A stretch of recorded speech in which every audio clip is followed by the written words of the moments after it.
Hello everyone, कैसे हो आप सब। उम्मीद करता हूँ आप सभी अच्छे होंगे। तो आज हम लोग पढ़ने वाले हैं क्लास 12th का चैप्टर नंबर 1, जिसका नाम है बिलियन के सारे न्यूमेरिकल को हम लोग वन शॉट वीडियो में एकदम आसान भाषा में हम लोग हल करेंगे। तो चलिए हम लोग सॉल्व करते हैं। क्वेश्चन नंबर 1 देखते हैं क्या है। क्वेश्चन नंबर 1 हमारा कह रहा है, क्वेश्चन नंबर 1 हमारा कह रहा है कि 5.85 ग्राम NaCl को 500 ग्राम जल में घोल दिया गया। बिलेन की मोललता ज्ञात कीजिए। क्या ज्ञात करनी है? बिलेन की मोललता ज्ञात करनी है। सबसे पहले आपका जरूरी है मोलल सूत्र। मोललता का सूत्र क्या होता है पहले लिख लीजिए।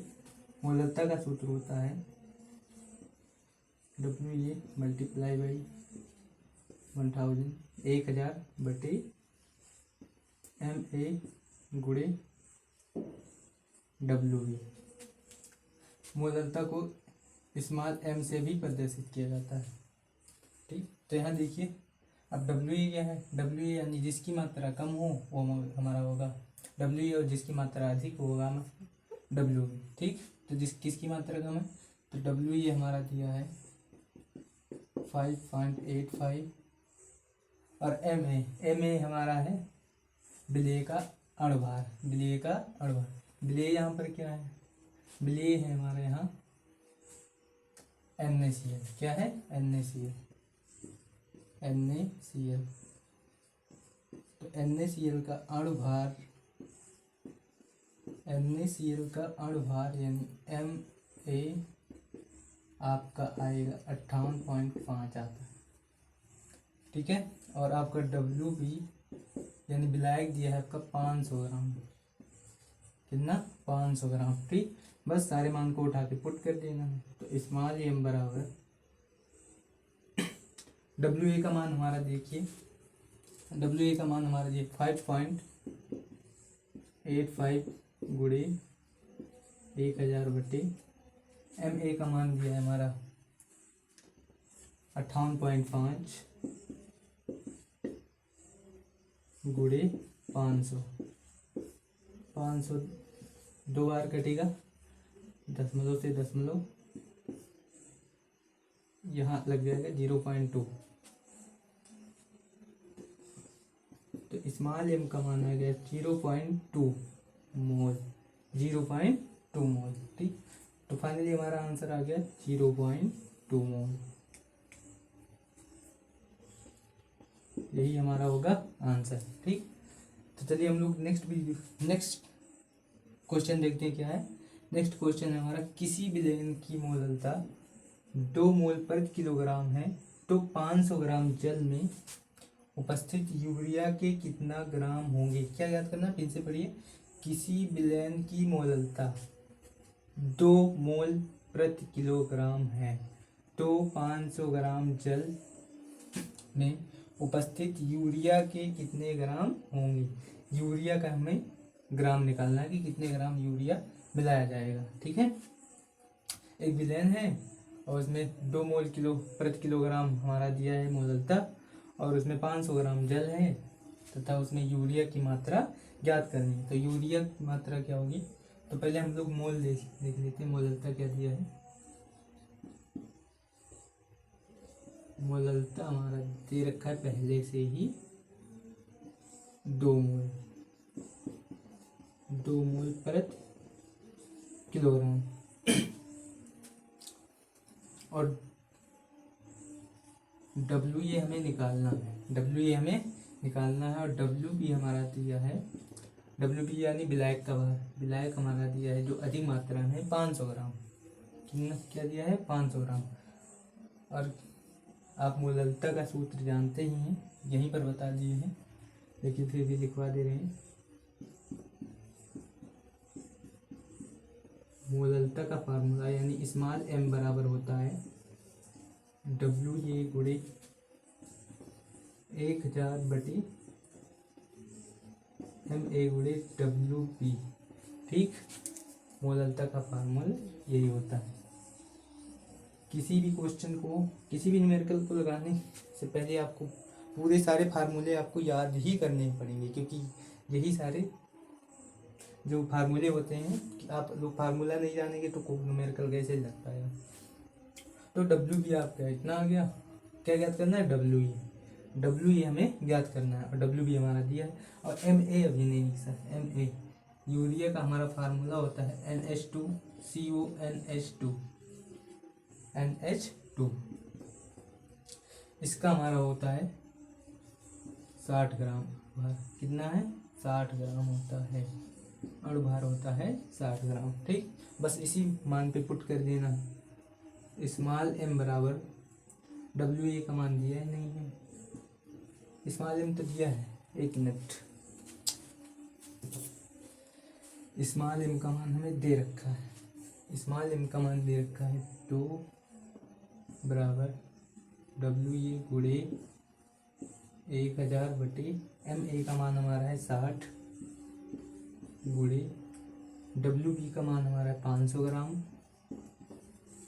500 ग्राम 5 दो बार गया, ये 2 से ये 2 कट जाएगा, तो डब्ल्यू ए का मान हमारा आ गया 60 ग्राम। कितना आ गया? 60 ग्राम। तो यूरिया की मात्रा कितनी होगी? 60 ग्राम। फाइनली हमारा आंसर आ गया कितना? 60 ग्राम। तो चलिए हम लोग सॉल्व करते हैं नेक्स्ट क्वेश्चन। तो अगला क्वेश्चन हमारा है कि 180 ग्राम ग्लूकोज को 500 ml विलेन में मिला पाया गया है और विलेन की मोलरता क्या होगी? विलेन की मोलरता ज्ञात करनी है। अब ये जान लीजिए कि मोलरता और मोलरता का सूत्र अलग होता है। मोलरता का सूत्र होता है मोलरता बराबर, मोलरता को कैपिटल लेटर से प्रदर्शित किया जाता है डब्ल्यू ए गुड़े 1000 एम ए गुड़े डब्ल्यू। जो डब्ल्यू भी हमारा होता है वो एम एल में होता है। किस में होता है? एम एल में। ठीक है, इसमें एम एल में होगा, उसमें ग्राम में होगा। समझ में आया? मोलरता, बस यही अंतर है मोलरता और मोलरता में कि इसमें एम एल में पाया जाएगा, उसमें ग्राम में पाया जाएगा। ठीक, ये हमारा हो गया मोलरता का फार्मूला। तो चलिए देखते क्या क्या है। ग्लूकोज दिया है यानी कि डब्ल्यू ए, ग्लूकोज को ही तो मिलाया गया, तो किसकी कम मात्रा है? तो डब्ल्यू ए हमारा होता है जो कम मात्रा में होती है, यानी 180 ग्राम। और डब्ल्यू बी हमारा दिया है 500 ml और एम ए यानी ग्लूकोज का जो अणुभार है C6H12O6 हमारा इसका ग्लूकोज का जो अणुभार है 180 है। कितना है? 180 है। तो चलिए इसी मान पे हम लोग पुट कर देते हैं। डब्ल्यू ए कितना दिया है? 180 गुड़े 1000 बटे एम ए कितना? 180 निकालें गुड़े डब्ल्यू बी 500 ml।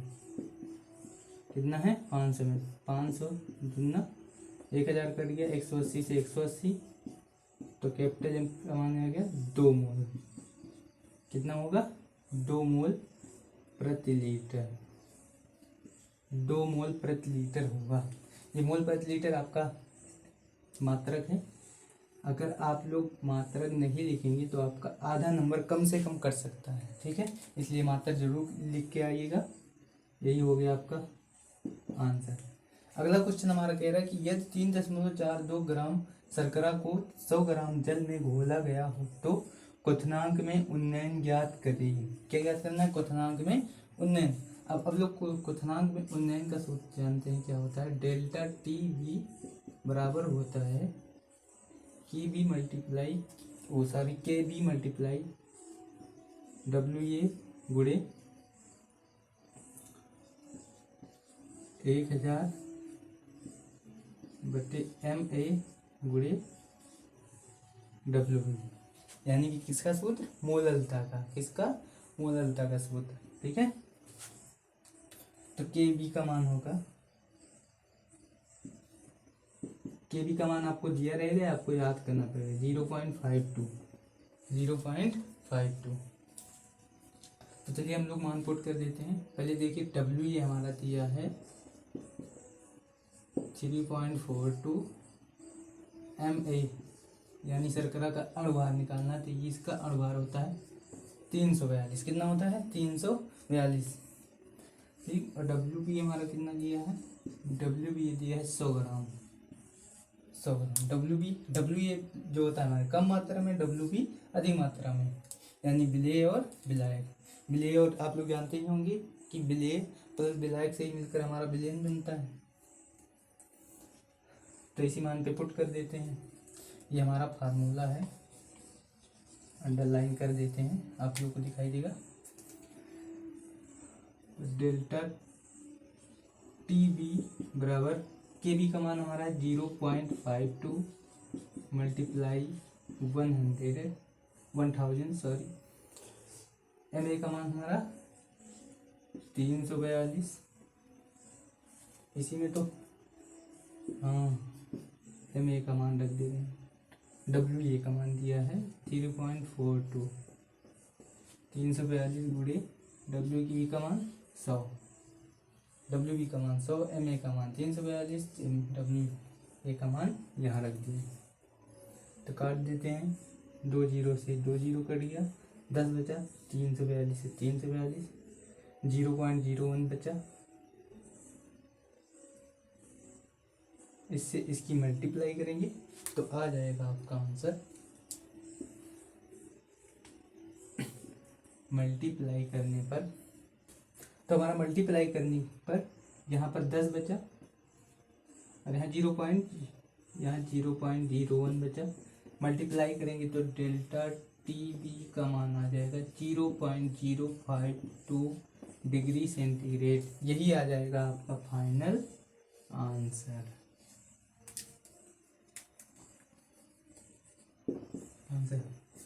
उम्मीद करता हूँ आप सभी को वीडियो अच्छा लगा होगा। तो चलिए मिलते हैं किसी नेक्स्ट वीडियो में। अगर आप लोगों को फिजिक्स का न्यूमेरिकल चैप्टर नंबर 2 का न्यूमेरिकल चाहिए तो आप लोग कमेंट जरूर करिएगा। तब तक के लिए जय हिंद।